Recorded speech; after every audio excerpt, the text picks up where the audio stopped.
Three, two, one, and we are live. Thank you for tuning in to Learn and Laugh Out Loud, episode 23, the show where we have real conversations with real people and we try to share a few laughs in there somewhere.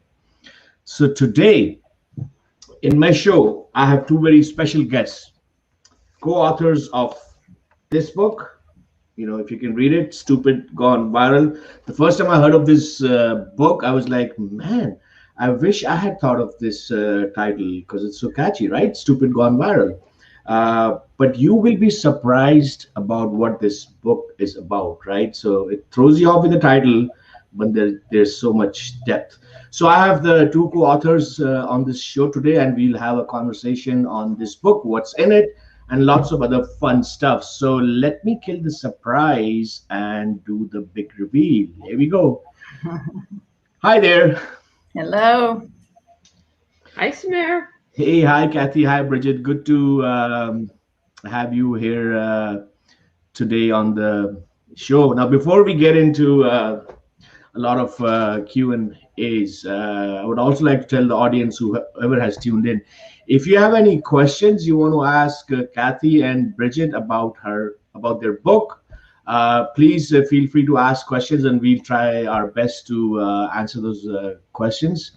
So let's get back to Kathy and Bridget. Firstly, I wanted to know what's up with the title. Who came up with it, and why is it called that? Who would like to go first? Kathy, you want me to go with that one? I do. Okay. I think we thought long and hard about this, but we really needed a title that spoke to the realities of today. There's so much chaos and complexity in our work and environments and at home, and as well as just poorly designed leadership models, many of them which are truly stale and outdated. Quite frankly, they're uninspiring. Definitely, many of them are unhealthy. So removing the stupid from our lives is so critical to what we call a path to healthy living, leading, and learning. And with so much pain, anxiety, and dysfunction surrounding us on a daily basis, as I'm sure we can all relate, the title just seemed perfect. Little did we know that there would also be a pandemic, and that title would be even more profoundly perfect as those previously mentioned conditions continue to present themselves more often than we would like or certainly care to admit. So the title just evolved from that. And you can imagine three women sitting around a table coming up with some pretty entertaining titles. That one we settled on just seemed to say it all. Very cool. And speaking of three women, we have you, Kathy, and Bridget. I also like to give a shout out to Christine Bessler, right? That's how she pronounces her name. Correct. Yeah. Correct. So she's not here with us right now, but she's here with us in spirit. So, Exactly. and before we get into some of the things that you actually just mentioned, like living healthy and leading well, how did this happen? How did all three of you did you just wake up and decided that we're going to write this book? Tell us a little bit about that. So I'll start, and then Kathy can certainly add to that. Kathy, myself, and Chris, we were working on a consulting assignment. And as you can imagine, when you get together in the evenings, you're just talking through your day. And we all just hit it off. We were all from the Midwest, very chatty ladies, and we had a lot to say. And as the evenings went on, we just talked about what we had experienced in our leadership journeys. And the more and more we talked about our own personal stories, we thought, why shouldn't we be able to impact change in a positive way and really help individuals who were starting out on their leadership journey or who were stuck in their leadership journey and couldn't find that path forward? Why couldn't we help them, understand that there is a much healthier way to lead and to move forward? And Kathy, which she can talk about her model a bit, we had said, with the model and then all of our experience, it was just time to write the book. Leadership books, as you know, sometimes they can be 300 and 400 pages. and getting through one of those can be quite difficult. And so we decided to write something a little bit different with a little bit of humor involved. But it really was that instant connection between all of us that inspired us to tell our stories. Kathy. Sure. Yes. Well said. But we found ourselves saying the same things over and over from organization to organization about leadership and structure and path forward, and thought, there's really a need for this. My doctoral research was all around this and complex adaptive systems, but Bridget said, I don't want to talk about complex adaptive systems, Kathy. Let's talk about keeping it real. So we were very committed to writing it in a way where we could share our own personal stories, and we have many, and stories of others, and we, changed the names to protect the innocent. But the stories are great illustrations of the principles that we are teaching and living and consulting around. So it starts with healthy living, with the idea being it's all about me. And if you're not in a good place and you're emotionally, physically, spiritually not in a good place, it will definitely reflect on your leadership. So we always start there, and then the model moves into healthy leadership, which is how do you lead in organizations in contemporary ways that work versus in the antiquated models that we've all grown up on and are clearly outdated at this point. And the pandemic has shined a spotlight on that. But it's been that way for many years before the pandemic hit. And then the last is lifelong learning. We talk about the importance of that in learning and having a network of people to do that with. Awesome. Firstly, I wanted to say that, you guys were lucky that, during a consulting assignment, you had someone to talk to in the evenings. Because I've spent a lot of time in hotels consulting, and the evenings are like, when will this be over so I can go back home, right? Yeah, you are so right about that, and it was actually a big treat, I think, for all of us. We had others; it was a big team. We had others on the assignment, but when we met, but we were the three females, and we had very lively dinner conversations and laughed a lot. So yes, we were very fortunate. Yeah, I think that was one of the things with the book. We really wanted to make sure that through the leadership journey, people could relate, and they did relate in a way that they could laugh at their own stories and certainly at some of our stories.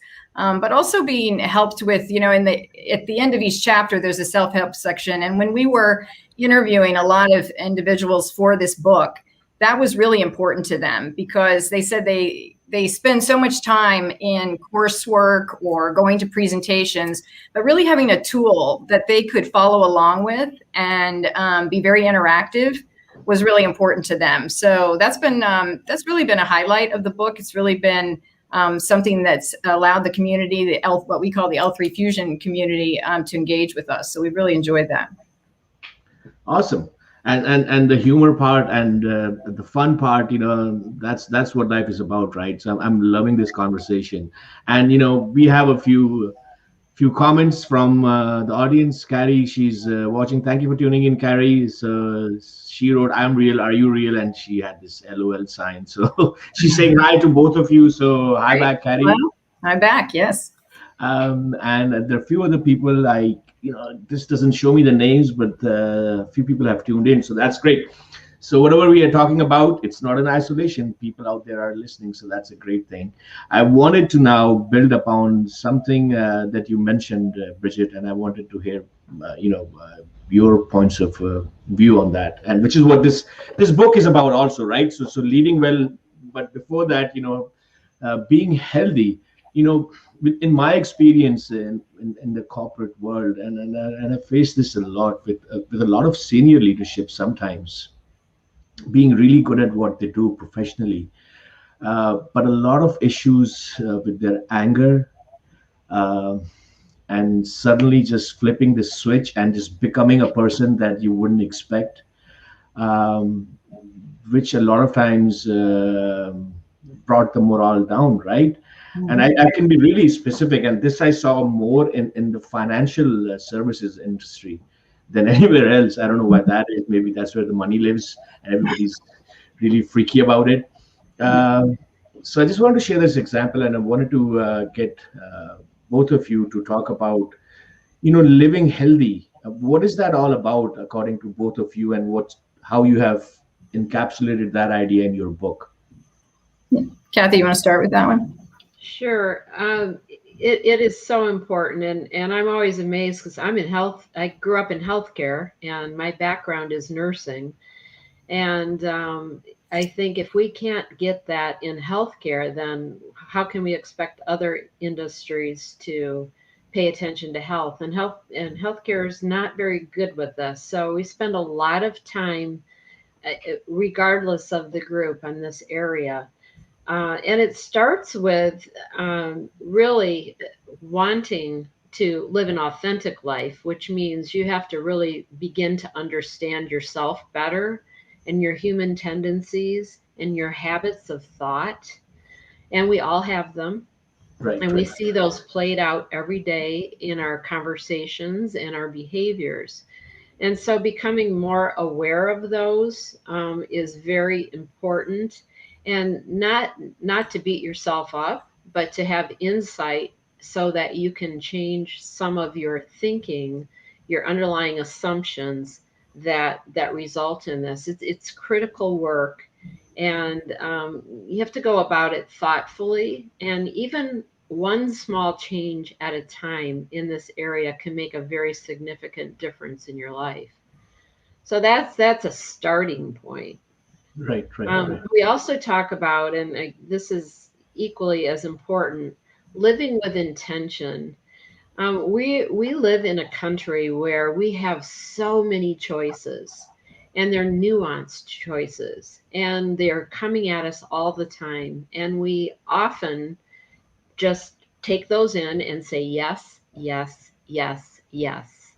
And part of living purposefully is understanding what brings you joy, what is your true north, what feels whole and right to you, and learning how to say yes to those things and no to things that are going to be harmful and just burn you out, put you on a treadmill going nowhere. And so we have exercises around how to graciously say no. Write them down, memorize them, put them in your toolkit. And when the time is right, pull it out, use it. It's a very, very powerful tool. Yeah, I would say it's okay to say no. I think as individuals, when we are in organizations or even at home and someone calls and asks us to take on one more thing, we say, okay, sure, why not? And then we hang up the phone and are like, why did I just say yes to that? And then the stress starts building and, again, we pile on, and it's time to realize that in order to have that healthier you and to really live in the moment and to be good for, your work and your home, you really do have to step back and say, it's okay to be vulnerable. I can say no. And people actually accept that. You'd be surprised at how willing they are to accept it. But they've just never been told no before. So try it out. It might actually be pretty fun. That's beautiful. Robin Harris she's also tuned in, and she just wrote a comment. Well said. Self-awareness is key, and no shame in the process. So that just fits into what both of you just talked about. So listen, I'm someone who just is not talking to you because I know you. I actually have read some parts of the book, and what you just talked about, without even looking at the book, I know that it's mentioned there in a chapter with the headline with, I think it's boundaries and choices, if I'm not mistaken. See, yeah. Very good. That's right. You're impressing me. See, that's why I just wanted to say, anyone who's tuned in, that's why I got a signed copy, guys. If you want a signed copy, you have to, pay attention to these things. That's right. And it's beautiful how you said it. We all talk about the age of abundance, and in this country there's so many options, and that is really the key to figure out how to say no to a lot of things. And just because something is on sale doesn't mean we have to buy it, right? Right. That's right. That's right.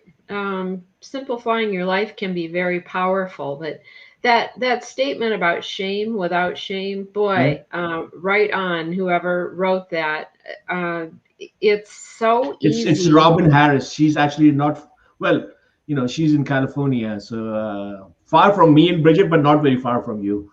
There you go. I'm next door. I'm in Next Phoenix. door, sort of, yeah. But we talk a lot about another area of health that we think is very important, especially now, and that's practicing rightness or practicing kindness before rightness. And this is really about, we live in a polarized society, and all you have to do is turn on the news and you can see how people are just so at odds with each other, and we often dig in our heels and just want to be right and share our point of view. And what we're promoting is, let's start with kindness, and not because it's someone you agree with or they look like you, or not even because you necessarily like them, but because they're a human being and you can relate to their humanity. And kindness doesn't cost anything. I mean, it's as simple as a smile, a wave, opening a door for someone, getting them a cup of coffee. It's a powerful, powerful way to show someone respect. And then if you feel so moved, you can move into other conversations, but start there.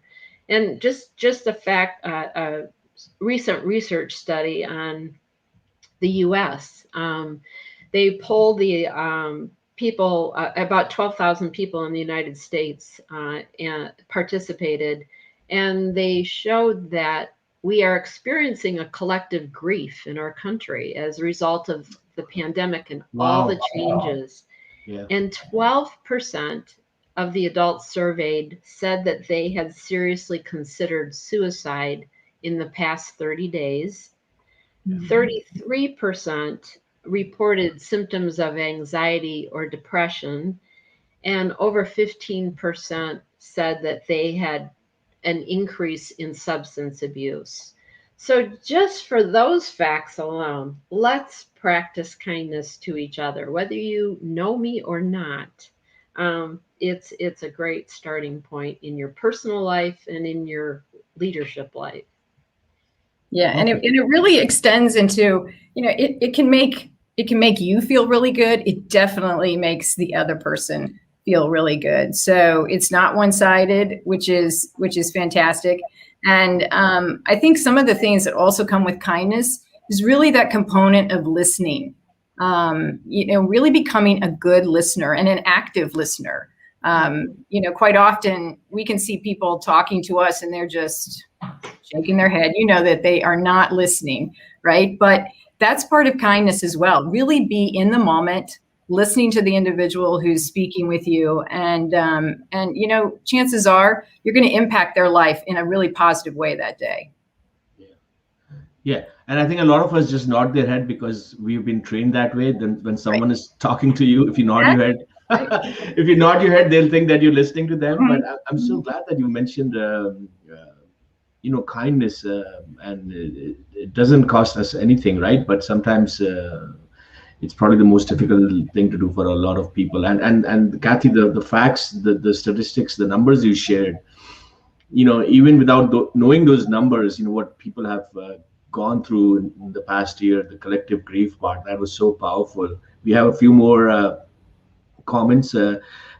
Selina Hafiz, she's actually based out of UK, so she is tuned in, and what she wrote is, kindness is a gesture, is a gesture of love and making someone feel they are not alone.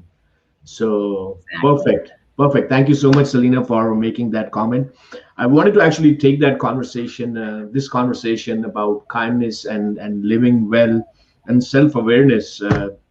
Let's take that into organizations, because your book, it's it's about taking all these elements and making them work inside the organization also. And there are quite a few chapters in here, and there's a specific chapter on organizational culture. That is a subject which is very close to my heart. And you've got these fancy headlines. I don't know how you guys came up with like 50 shades of culture. I was like, what? How did they Don't come you up with- love that? I love that. I love that. So what you just both of you talked about, kindness and being nice, right? Simply put, how do you take that concept inside organizations? I mean, if I may ask, I think Kathy wanted to jump in and say something, right? I do. I love culture. I love this whole topic of culture because it's so She really important. does. Yeah, I can see that. She won't even let me finish the Oh. question. Go ahead, Kathy. Go ahead. You're listening. You're Well, listening. culture is about all those underlying assumptions we make, but our beliefs, our expectations that we bring into the workplace. And collectively, when you put those all together, that results in the behavior of the organization. So, in order to change the behaviors, because most organizations, quite frankly, have a lot of toxic or dysfunctional behaviors in them. We spend a lot of time there. But you don't change those by telling people, that's bad behavior. Don't do that again. It doesn't work that way. In order to change a culture, one, you have to unearth those beliefs and those expectations that are fueling that culture. So you have to figure it out, talk to people, and then to create structures that support the behaviors that you would like, that you desire. Sure. So, for instance, if you're wanting a culture where people are able to contribute their skills and their talents without fear, then you have to have incentives and communication structures in place that bring people together and that support making mistakes, because people will. Sure. Doing small tests of change versus being perfect, and promoting dialogue, carving out the time and the space for your team to have a conversation, to work through issues. So you got to change the structures and to support the culture that you really are striving for. Yeah, one of our favorite quotes of our own in the book is, if you can't define it, you can't change it. Yeah. So we see that quite often when we have gone into various organizations and you ask them to define their culture. And I can't tell you how many times we've had blank stares. And we have, I believe you. I've been there. Yeah. Well, and my favorite is when they say, we don't want to change our culture. We like our culture, but all of our outcomes are horrid, and like, so tell me why you want to save that culture when you're not getting any of the results that you want. I mean, it's a great conversation starter. Yeah. We don't want to change our culture, but here's what we want. We want less absenteeism. We want more cross-functional harmony, and the wish list is long, and the culture is perfect. And it's funny, when you say that, defining the culture, in my experience, either you define it or you do not define it. Your prevailing organizational culture is there. People know what can be said, what cannot be said, and just by saying that we have an open door policy doesn't work. If inside the room you have a crazy dude, nobody cares if it's an open door policy, right?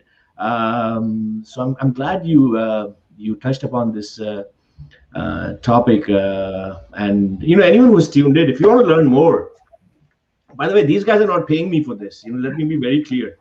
This book, with the leadership, in fact, last time I had someone on the podcast, she's a research scientist with this huge aerospace company. And you know what she said, that, oh, I've read so many books on leadership that I don't want to read any books on leadership. And there's a reason why, because everything is so heavy. And that's why I really liked this book, because it was just so funny, so fast, and just, you guys just have done a fantastic job in laying out what needs to be done. We're running out of time, but I do want to get, your inputs on the I mean, we talked about being healthy, mentally and physically, and the organizational culture part. And obviously, that has to do a lot with the performance management part in organizations, right? The expectations. How do you, what do you propose in your book, or in practicality in your work? What would you suggest to people who are listening in terms of performance management, performance expectations? Well, one of the first principles related to performance management is be careful what you measure. Because you can be measuring something that is leading you down the wrong rabbit hole. And people know you're measuring it, and so they're going to perform to hit that measure, and it may be at odds with where the organization's trying to go. Or it may be a measure that was easy to get but is pretty meaningless. So it starts with finding the right performance measures to even look at. Right. And to start asking questions about, will this measure help us reach the goal, the vision of the organization, or is it at odds? That's the starting point. Yeah, it's kind of like we break it down to finding clarity in a not so obvious world, right? That's so important. And Sumaira, since you gave us such a great lead in on the book, and certainly anyone listening, we would love for them to contact us directly. We have this L3 Fusion community. It's based on the L3 Fusion model. We're easy to find. As you said earlier, we're all over social media. They are so easy to find. You will not miss them, right? If you cannot find this book and Kathy and Bridget on internet, you need help. It's very. And it is available at Amazon. So, like you said, it's a new approach to leadership that we like to think is much more relatable, relational, and certainly has that humor side to it. So we hope people will engage. Yeah, absolutely. Just a few parting thoughts, and then I want both of you to have your say on the performance measurement part. It's beautiful what you say.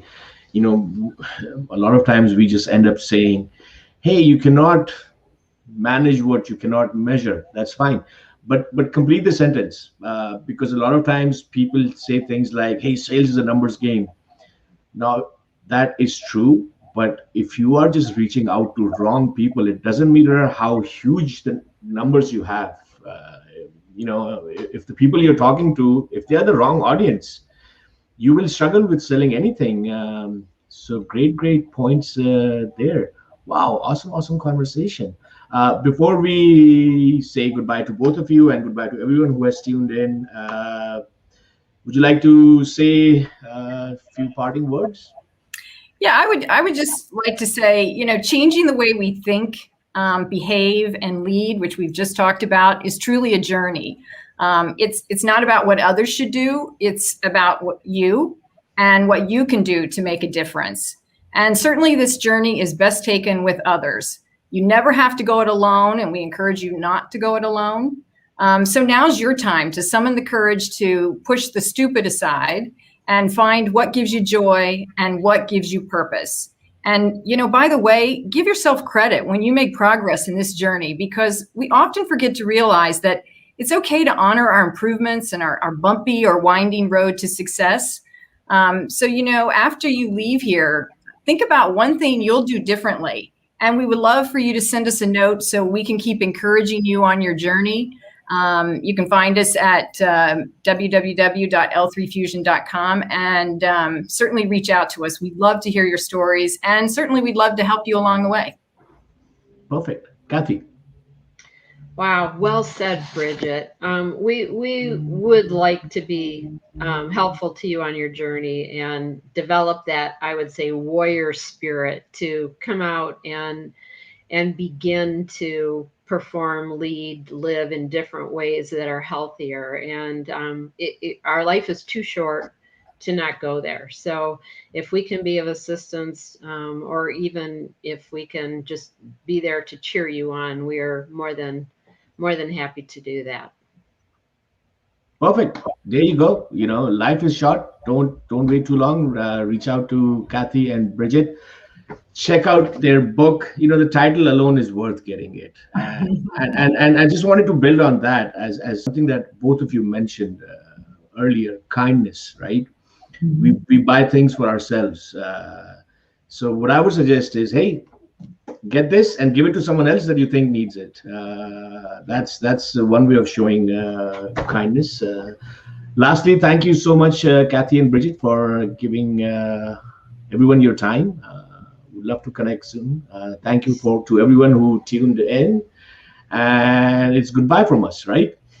Thank you, Samara. We appreciate very much.